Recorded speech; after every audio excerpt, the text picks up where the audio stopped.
All right, you guys, so one of the things that you have in your attic is what's called vermiculite insulation. Okay, now vermiculite insulation was a mined product that was installed in your attic space, and it comes in bags. And there's actually 2 bags sitting up in there in the attic space called Zonolite. It was one of the brands of vermiculite insulation that was sold back in the 50s, 60s, and 70s. Now, what ended up happening was when they were mining this vermiculite, they found later on that there was actually a bunch of asbestos, veins of asbestos, in where they were mining this vermiculite from. And so a lot of the vermiculite was contaminated with asbestos.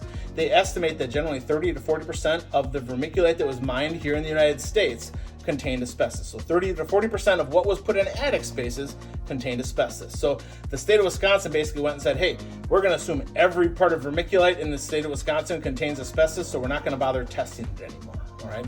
Now, this is something that if it were different types of asbestos in different areas of the home, I would call it a defect. I don't call vermiculite insulation in the attic a defect. I don't call asbestos floor tiling a defect.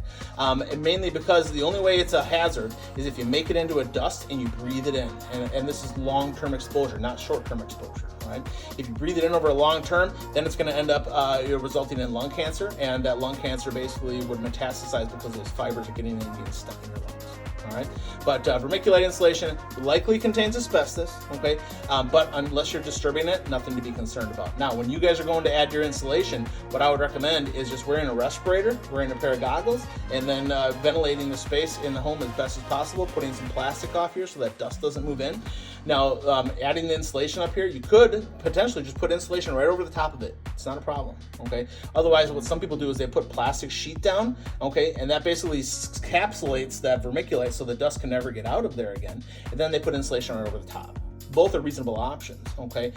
But we're not in the home breathing the air from our attic space, so it's not that you're ever going to be necessarily exposed to that dust unless you're doing deconstruction of your home or remodeling the space. Does that make sense? Easy enough? And that's how you talk to clients about vermiculite insulation.